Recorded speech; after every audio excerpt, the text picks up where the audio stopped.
Eh bien, moi, je vais vous parler de l'enlèvement de Guy Cudel. Un mot sur Guy Cudel d'abord. Dans les années 80 en Belgique, Guy Cudel est une figure des plus populaires. Bourgmestre de Saint-Josse, commune de l'agglomération bruxelloise, depuis plusieurs décennies, il avait été sénateur ainsi que ministre à deux reprises. En 1984, âgé de 67 ans, il semblait au sommet de sa popularité. Le dimanche 24 juin 1984, Guy Cudel se rendit à l'administration communale de Saint-Josse. Il ne prévoyait pas de rentrer avant la soirée. Or, il ne réapparut pas. La police fut avisée de sa disparition et un avis de recherche fut lancé. Les autorités se misent aussi à la recherche de son véhicule, une Mercedes 190 noire, immatriculée P31. Le lendemain de la disparition du premier citoyen de Saint-Josse, on découvrit sa voiture abandonnée chaussée de Waterloo en bordure du bois de la Cambre. L'examen du véhicule apporta quelques indices. Les policiers constatèrent qu'une arme de poing, que Cudel détenait légalement, avait disparu de la boîte à gants. On note également que quelqu'un de plus grand que lui avait conduit le véhicule, le siège conducteur étant plus reculé qu'à l'habitude. Le kilométrage de la Mercedes étant connu lors du départ de Guy Cudel, les enquêteurs purent en déduire que le véhicule totalisait 200 km de plus que la normale. 2 jours s'écoulèrent. Aucune nouvelle ne parvient. On s'interrogea sur les raisons éventuelles d'un rapt. Si Cudel s'était fait des adversaires politiques, rien ne justifiait pareille extrémité par ailleurs. L'aspect financier ne semblait pas pouvoir être retenu, le bourgmestre n'ayant pas la réputation de s'être enrichi outre mesure. Le mardi 26 juin 1984, à Tellin, petit village de la province du Luxembourg, une famille occupant un chalet en bordure de la forêt entendit frapper à la porte.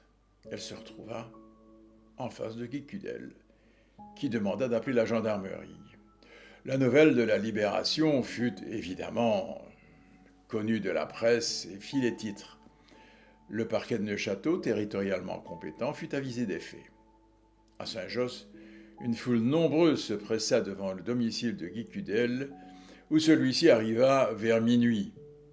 Immédiatement, il fut entouré par la foule. Surgit de nulle part, des centaines de roses rouges, symbole du Parti socialiste, apparurent. Puis, spontanément, la foule entama l'internationale. 2 victimes, Cudel était devenu le héros. Indépendamment de l'aspect spectaculaire, l'enquête suivit son cours. À peine la libération du bourgmestre avait-elle été annoncée à la télévision qu'un appel téléphonique parvint à son épouse. L'interlocuteur prétendit se nommer René Buscotte et se présenta comme le kidnappeur. Peu après, l'homme contacta la police et fit le même aveu, annonçant aussi sa volonté de se rendre aux autorités sur la place de Saint-Josse. Au moment convenu, l'homme était là. Il se laissa arrêter sans résistance. L'affaire Cudel semblait se terminer. La victime avait été libérée et le kidnappeur arrêté. Mais il n'en fut rien. C'est que on s'intéressa à la personne du kidnappeur. Elle répondait au nom de René Buscotte, était âgé de 36 ans et résidait à Évert, une autre commune de l'agglomération bruxelloise. Propriétaire d'un magasin de vêtements en proie d'importantes difficultés financières, Buscotte apparut comme quelqu'un de discret et de taciturne. L'apparence, c'était un criminel amateur. L'enquête tenta de reconstituer les événements.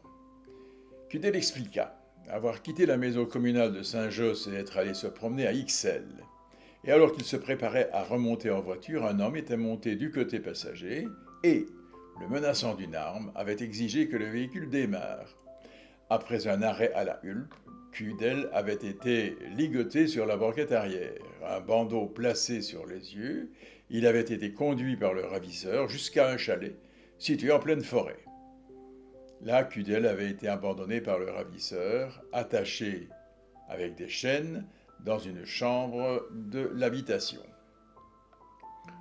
Le dimanche, Buscotte avait abandonné la voiture de Cudel à Bruxelles, à l'endroit où elle avait été trouvée. Le lundi, puis le mardi, il était revenu avec de la nourriture et avait évoqué les mobiles de l'enlèvement. Buscotte voulait réclamer une rançon de 5 millions de francs belges, 125 000 euros.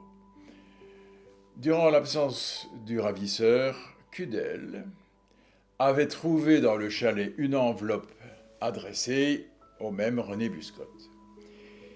Il avait également profité de l'absence de son ravisseur pour se libérer de ses chaînes et de ses menottes.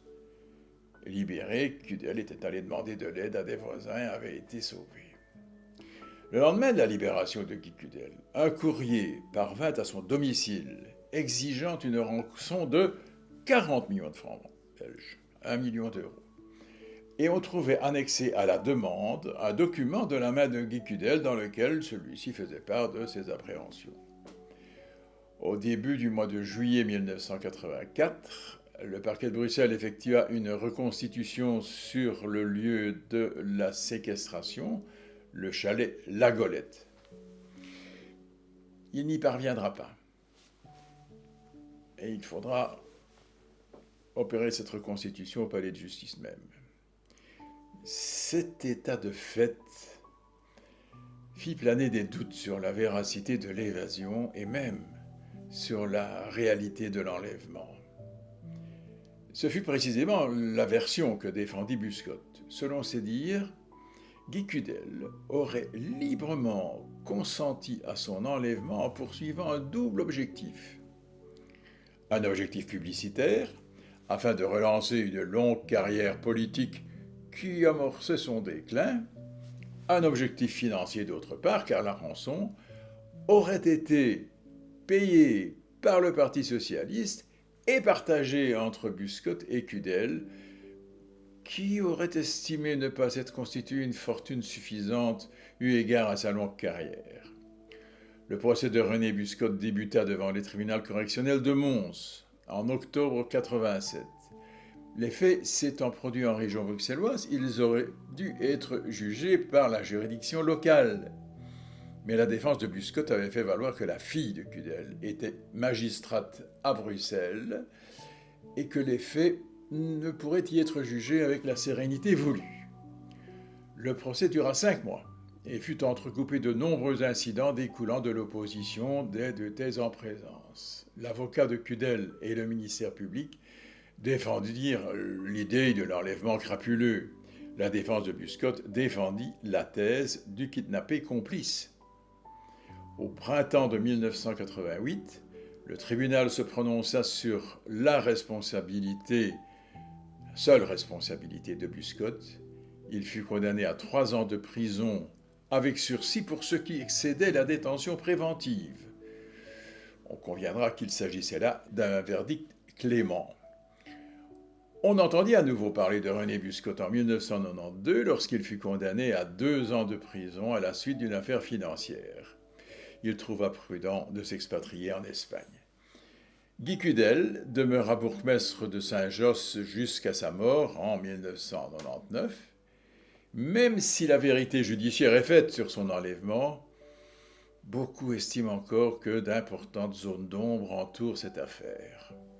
Oui, enlèvement crapuleux, mais geste de déséquilibré, plaisanterie ayant mal tourné, désir de publicité, tentative d'extorsion de fonds.